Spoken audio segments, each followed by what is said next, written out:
जी, social media का time है, हर कोई क्रिएटिव काम करना चाहता है, अच्छी अपने काम की मार्केटिंग करना चाहता है, डिजिटल पे भी करना चाहता है। अगर हम सैटेलाइट की बात कर लें या अपना ऑन कोई बिजनेस कर रहा है, हर डिपार्टमेंट में कोई ना कोई रेयर काम करके मशहूर भी होना चाहता है। हमने जी आज बात करनी है मार्केटिंग के हवाले से कि डिसरप्टिव मार्केटिंग एक्चुअली है क्या, कैसे काम करती है, क्या हर कोई शख्स इसका इस्तेमाल करके कोई अच्छी मार्केटिंग कर सकता है। इस पे बात करने के लिए आज हमारे साथ स्टूडियोज़ में ताहिर जटोल साहब मौजूद हैं, जो कि equity and profit growth expert हैं, बिजनेस ग्रेजुएट हैं, 17 इयर्स का इनका जी एक्सपीरियंस है, general manager business unit box में एज ए ये काम कर रहे हैं कंपनी के साथ। अस्सलाम वालेकुम, welcome to the show sir, कैसे हैं आप? वालेकुम अस्सलाम, मैं बिल्कुल ठीक जी, thank you very much sir. बहुत ही अमेजिंग सा मुझे लगता है, बहुत ही हम यूनिक से टॉपिक पे बात करने वाले। सबसे पहले तो मैं चाहती हूँ कि आप नाजरीन को ये बताएंगे डिसरप्टिव मार्केटिंग एक्चुअली है क्या? थैंक यू वेरी मच जी फॉर बीइंग मी हियर।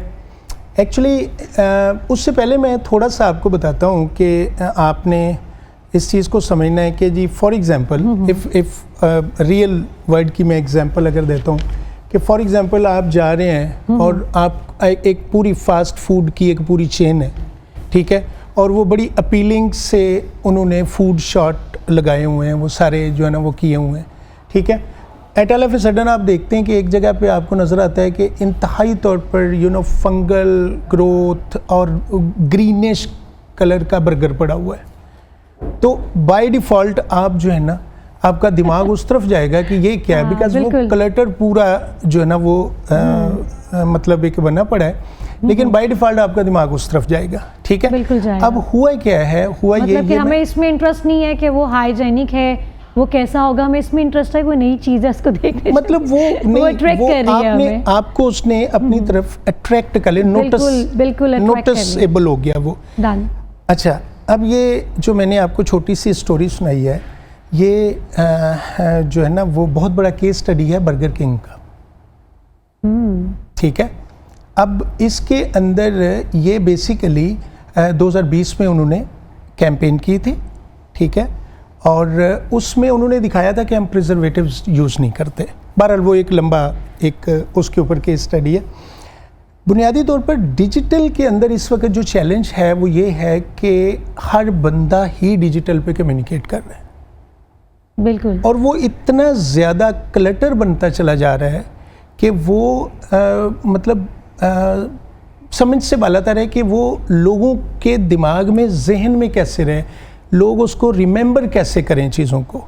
तो डिसरप्टिव मार्केटिंग का मतलब ये है कि आपने एक ऐसा unique against the flow and उसके बाद आपका यू कैन से कि आपने एक डिफ्रेंशिएट करना है कम्युनिकेशन में, but at the same time आपने रिस्क लेना है, दलेरी दिखानी है, बोल्ड होना है और स्ट्रेटेजिक कैलकुलेशन जो है ना वो करनी है। ज़बरदस्त जी। एक मार्केट में हम देखते हैं कि एक जैसा ही ब्रांड है, एक ही प्रोडक्ट है, 3 लोगों के पास है, लेकिन उनके क्लाइंट्स और कस्टमर डिफरेंट हैं। वो कोई एक ऐसी चीज़ होती है जो आपको खींच के ले जाती है, और ये तो सिर्फ एक बहुत बड़ा चैलेंज है।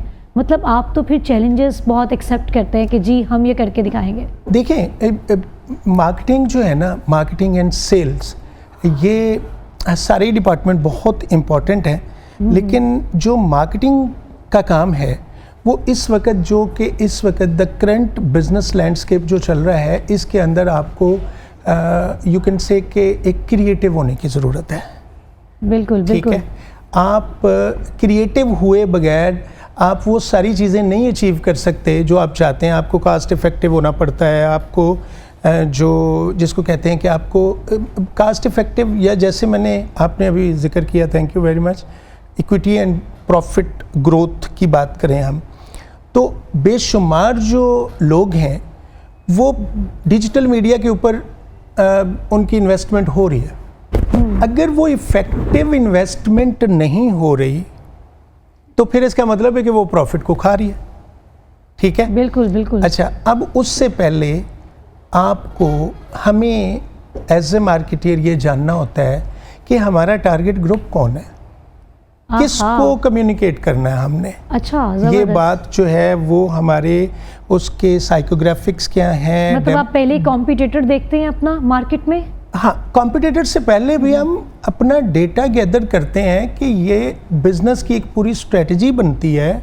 स्ट्रेटजी बनने Alright. के बाद ये होता है कि जी आप उसका मार्केटिंग प्लान बनाते हैं, फिर उसका सेल्स प्लान बनता है। तो उसमें आप बड़ी वाजे करते हैं कि जी हमारा जो बिजनेस है इस ब्रांड की पर्सनैलिटी क्या है। जबरदस्त, मतलब कि एक बकायदा ग्राफ बनाया जाता है और देखा बकायदा जाता है कि किस तरह डॉक्यूमेंट और टारगेट पेपर। करना है उसको। हाँ, इसकी पर्सनैलिटी क्या है, ये हमने किसको सेल करना है। अच्छा, अब उसको जब सेल करना है तो फिर हमें ये कि उसका कंटेंट क्या होना है सेल करने के लिए। मतलब you will not see anywhere कि एप्पल की ऐड किसी रिक्शे के पीछे लगी हो। बिल्कुल आप नहीं देखेंगे, नहीं देखेंगे कभी भी। ठीक है, सैमसंग सारे लगे होते हैं, आप नहीं देखेंगे।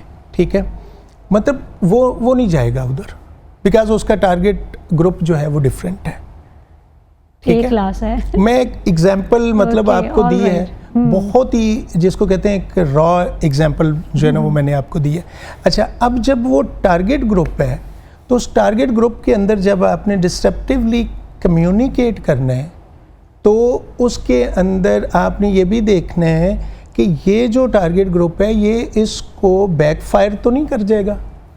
हाँ, जबरदस्त। मतलब है कि मैं कहता हूँ कि जी जैसे वो हमारी एग बॉक्स की एक कैंपेन है, गर्मी में हमने उसको जो है ना वो ऑन एयर किया था, ऑन एयर तो नहीं डिजिटल पे किया था और प्रिंट मीडिया पे, अंडा खा और चिल कर।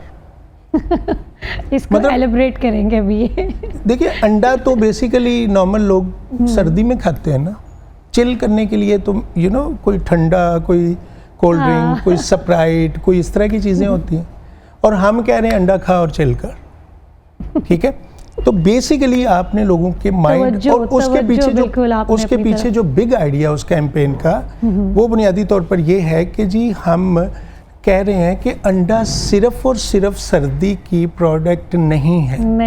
जबरदस्त। इसका कोई ताल्लुक नहीं है गर्मी और सर्दी से। इसको आपने ओवर द ईयर जो है ना वो चीज़ों को लेके चलना होता है। सर, इतना क्रिएटिव माइंड, ब्रेन, ये कहाँ से आ गया? पहले तो हम इस पे बात करते हैं। आप तो बहुत डिमांडिंग है, बहुत डिमांडिंग है आजकल के सोशल मीडिया के दौर में, कि हमारे देखने वाले स्पेशली यंगस्टर सोच रहे होंगे कि हमने यूट्यूब चैनल बनाना है और हम कोई क्रिएटिव आइडिया ले लें।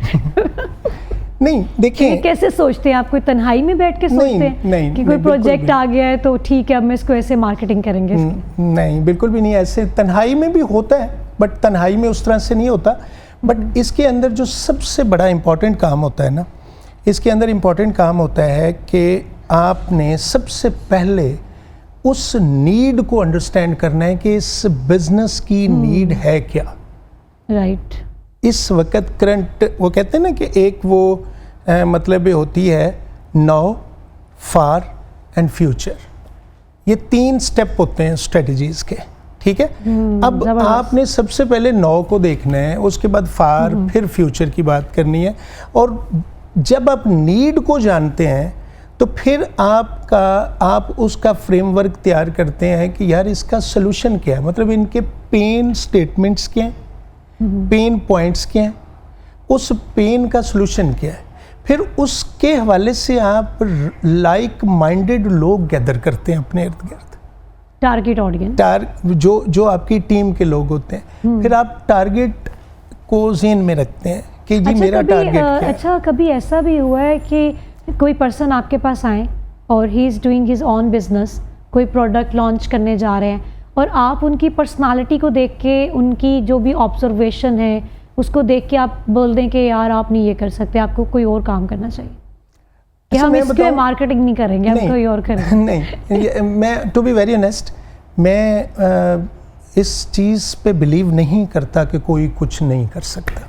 आहा, ओके। ठीक है, मैं बिल्कुल ना करने वाली तो देयर इज नो पॉइंट। ठीक है, however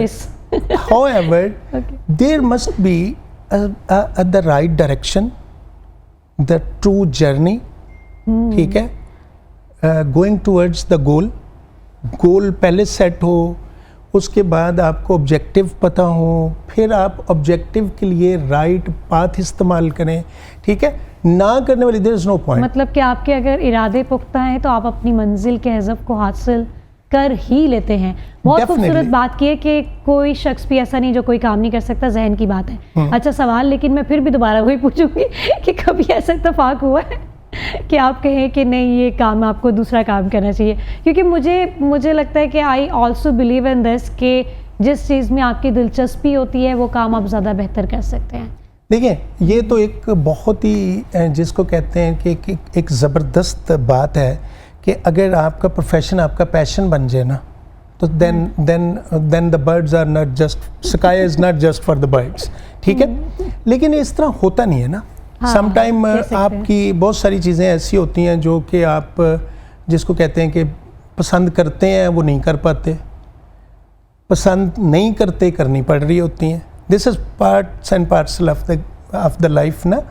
but the thing is that कि आप अगर कोई काम शुरू कर रहे हैं, कोई भी किसी भी बिजनेस को लेके चल रहे हैं, किसी आइडिया को लेके चल रहे हैं, किसी कॉन्सेप्ट को लेके चल रहे हैं, तो आपने उसका ड्यू होमवर्क किए बगैर नहीं जंप इन होना उसमें।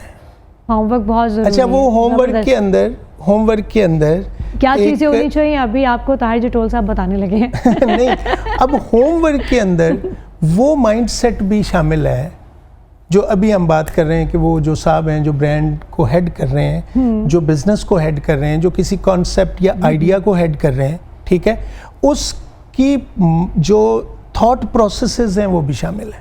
Homework that is also part of the homework. Sir, कोई ऐसा सक्सेसफुल आइडिया, कोई सुपर मार्केटिंग की हो आपने जो आपके क्लाइंट ने सोचा भी ना हो, वो हमारे साथ शेयर करें, क्योंकि हम आपसे प्रो और नेक्स्ट नहीं पूछ सकते ना, सीक्रेट नहीं हमने पूछने, तो हमें वो बताइए कोई बहुत कामयाब याद। अच्छा, अब देखें, ये मुख्तलिफ, चूँकि हमारी ये जॉब होती है, इससे पहले मैं चूँकि FMCG बैकग्राउंड है मेरा, I was with Dawn Bread and before that I was Unica and then Nestle और सारा।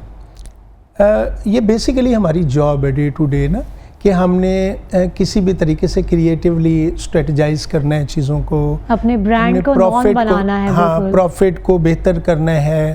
अब प्रॉफिट को बेहतर करने से मुराद मेरी ये होती है कि जो पहले जब लॉन्च किया ब्रांड, तो जो लॉस आपने कैलकुलेट किया हुआ है वो ही लॉस आए, उससे ज़्यादा ना आए, ठीक है, ज़्यादा ना आए। अच्छा, वो प्रॉफिट को बेहतर करना है, वो सारी चीज़ें टाइम टू टाइम हम लोग जो है ना वो चीज़ों को कर रहे होते हैं, वो करते हैं।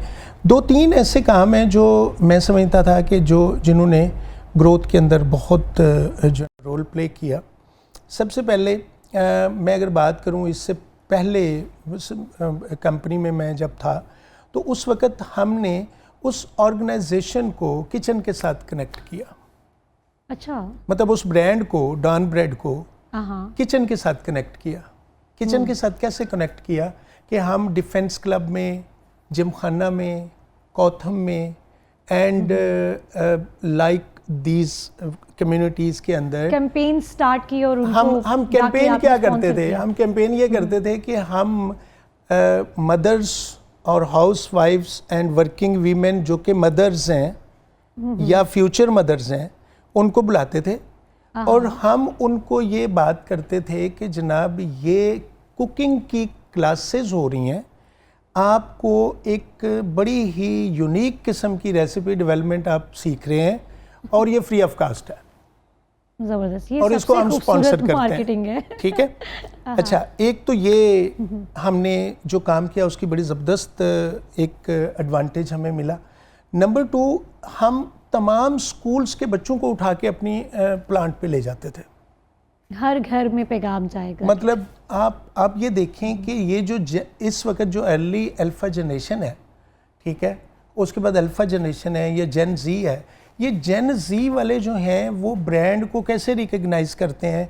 वो रिकग्नाइज़ करते हैं कि जब उनको इम्पोर्टेंस के साथ कम्युनिकेट किया जाए, उनको अहम समझा जाए, वो जेन जी ये बहुत ज़रूरी है। बिल्कुल बिल्कुल सही। अब मैं अपने ब्रांड को तो अहम समझ रहा हूँ, but you as you know millennial, आपने कहना मैं की करा, हाँ, मेरी इम्पोर्टेंस होनी चाहिए ना।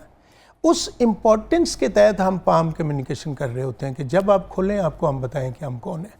डिजिटल मीडिया की बात हो रही है। अरे वाह, ज़बरदस्त। थैंक यू सो मच ठीक है। सर। हमारे साथ जी ताहिर जटोल साहब मौजूद थे और बहुत ही खूबसूरती से इन्होंने डिस्रप्टिव मार्केटिंग को हमारे साथ ये वजाहत भी की उसकी, और हमारे साथ बहुत अच्छी टिप्स भी शेयर किए हैं। लेकिन जो असल सीक्रेट्स है ना, वो अभी उन्होंने हमारे साथ शेयर नहीं किए, क्योंकि obviously that's the part of his job, और वो हमें क्यों बताएंगे कि आपने इस तरह से मार्केटिंग करनी है ताकि आपका ब्रांड उनके ब्रांड से ज़्यादा ज़बरदस्त बन जाए।